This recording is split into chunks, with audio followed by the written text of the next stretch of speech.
Apa yang dikatakan oleh Gus Fuad Pleret, apa yang dikatakan oleh Kiai Haji Madudin, dan semua konten kreator yang membahas tentang polemik nasab ini, itu semuanya menggunakan by data. Dan yang kedua, menggunakan narasumber yang jelas. Yang dia, narasumber tersebut bisa menjelaskan atau mengurai tentang polemik nasab ini berdasarkan data-data yang beliau miliki, dan juga narasi-narasi yang diceritakan itu juga berdasarkan pengalaman pribadi, bukan mencari sensasi di medsos, bukan asal bacot. Itu perlu Anda ketahui, para Ba'alawi semuanya, yang saya pernah juga membuat postingan bahwa kami tidak pernah takut. Seperti yang sering Gus Fuad katakan adalah, nek wedi ojo wani-wani, nek wani ojo wedi-wedi, Ba'alawi pecah ndasmu. Ngobrol sebelum Kiai Mat dan Tuh Bagus mau kita datang itu, coba bisa kita minta tukang survei isu tentang ini, tentang pelurusan sejarah, tentang apa itu pemalsuan nasab, tentang pemalsuan kuburan, itu jauh lebih diperhatikan publik bahkan dibandingkan dengan isu pilpres. Bayangkan itu, pilpres itu kan hajatan paling besar untuk sebuah negara termasuk di Indonesia. Ini aja kalah kok isunya itu, kalah dengan isu ini, karena ini masalah benar salah dan tidak bisa abu-abu. Yang lembut dan yang kasar ya sama aja. Bagi saya sama saja. Bedanya itu mau ngakui enggak kalau mereka keliru, mau ngakui enggak mereka bukan keturunan Nabi, mau ngakui enggak bahwa DNA mereka memang berhaplo G Yahudi Khazar. Kalau enggak, ya kita sudah memperingatkan lah. Makanya saya alhamdulillah bukan ketum laskar lagi. Saya di mana-mana cuma menjadi penasehat. Jadi kalau ada apa-apa kan nggak bertanggung jawab lagi.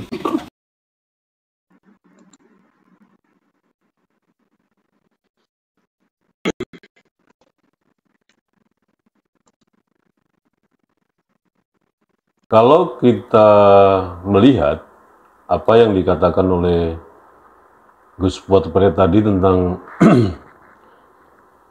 polemik nasab ini, polemik nasab Habib yang ada di Indonesia ini mengalahkan isu tentang Pilpres 2024. Nah, setelah saya googling, justru seorang bos mass media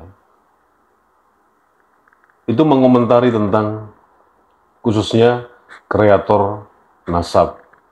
Dan ini sudah dimuat di bulan Agustus bulan yang lalu. Di sini ada media thisway.id, kreator nasab, kemudian Radar Sukabumi, kreator nasab, gpnn.com sama, thisway juga sama, dan tangsel.id. Nah, ini sumber beritanya kita buka saja dari gpnn.com. Bagaimana tentang polemik nasab ini?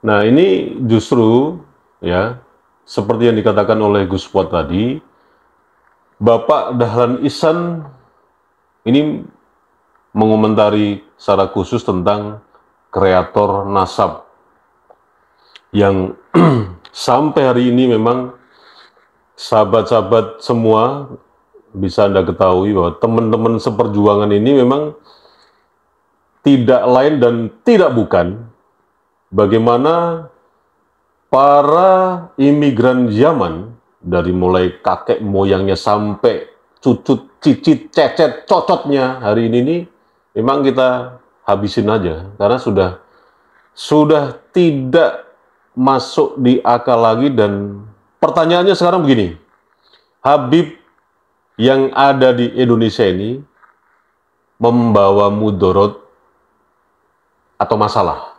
Itu pertanyaannya. Nanti bisa Anda jawab di kolom komentar. Nah, kembali lagi soal bagaimana Bapak Dahlan Iskan mengomentari kreator nasab yang tadi sudah disebutkan oleh Gus Fuad Pleret. Nah, Pak Dahlan Iskan ini lebih fokus bagaimana para konten kreator ini itu mengenai tentang ya sejarah-sejarah lah. Nanti linknya ada di deskripsi. Nah, yang menarik buat saya adalah di halaman yang kedua kalau nggak salah ya. Heboh soal nasab ini sebenarnya diciptakan oleh konten kreator, ujar seorang anggota grup WA saya yang saya ikuti, yakni sebagai topik untuk YouTube, TikTok, FB, dan apa saja. Maka sulit sekali menghentikan perdebatan soal apakah Habib dari kelompok Alawi keturunan Nabi atau bukan. Konten kreator akan terus mencari sisi-sisi menarik dari perdebatan itu. Ya jelas, tapi bukan mengada-ada. Ini bisa langsung saya bantah dari pernyataannya Bapak Dahlan Iskan bahwa kita mengkritik terus tentang nasab dari Habib yang sudah benar-benar rungkat ini, itu bukan mengada-ada, Pak. Tapi kita menyuguhkan beberapa data-data dari para sumber atau narasumber yang bisa memang dipercaya. Dan sebetulnya ya kalau memang keberatan Pak Dahlan Iskan ini, undanglah para narasumber seperti Kiai Haji Manudin, Gus Fuad, Gus Pake, Gus Fadil, kemudian Tengku Mudakori, ada juga dari akademisi Bapak Dr. Manakem Ali, kemudian Dr. Ustadz Nur Ihya, dan lain sebagainya. Itu supaya jelas, tidak menyudutkan seolah-olah konten kreator yang selama ini membahas tentang nasab, ini hanya sekedar untuk mencari panggung saja. Nah, coba kita perhatikan dari tulisan yang berikut ini. Para konten kreator ini memang menggantikan peran para redaktur di koran zaman dulu. Bedanya, redaktur mempertimbangkan matang-matang untuk menjadikan satu topik sebagai berita terus-menerus. Konten kreator hanya mempertimbangkan satu hal, rating. Kini konten kreator tidak harus wartawan, yang penting jeli. Ya tidak semua lah Pak, tidak semua konten kreator itu juga asal membuat berita yang di thumbnailnya di YouTube itu atau di judulnya itu bombastis tapi isinya zong. Ya nggak semua seperti itu, memang ada. Tapi ini sekaligus dari diri saya ini ya, setiap konten yang saya buat itu juga bukan mengada-ada, bukan hanya menggiring opini sehingga itu diupayakan atau direncanakan oleh konten kreator sendiri itu menjadi bahan perbincangan. Bukan, kita tetap by data dan memakai narasumber. Dan kebanyakan daripada konten-konten yang dibuat adalah mereaksi ya. Saya lagi mereaksi, bukan hanya bacot saja di medsos. Dan ternyata sekarang bisa lihat Pak Dahlan Iskan bagaimana perkembangan dari semua ini yang berjuang dari awal sampai hari ini. Bagaimana perkembangan di lapangan, bukan cuma di medsos loh ya, perkembangan di lapangan. Pola yang di Palestina itu sama. Di dalam majalah Middle East Monitor, orang-orang Yahudi sekarang di Yerusalem yang menguasai Palestina itu untuk menancapkan dan memantapkan bahwa mereka itu legal tinggal di Palestina. Itu tahun 2022 kemarin 2022, sekarang baru 2023, 1 tahun kemarin itu membuat sekitar 100 makam yang dikesankan makam tua. Untuk apa orang Yahudi di Palestina membuat 300 makam yang dikesankan makam tua? Agar melegalkan bahwa betul mereka ini di Palestina bukan menjajah, tetapi kembali kepada tanahnya yang hak. Buktinya ada makam-makam leluhur kami zaman dulu yang sudah ada di Palestina ini. Padahal makam-makam itu baru dibikin.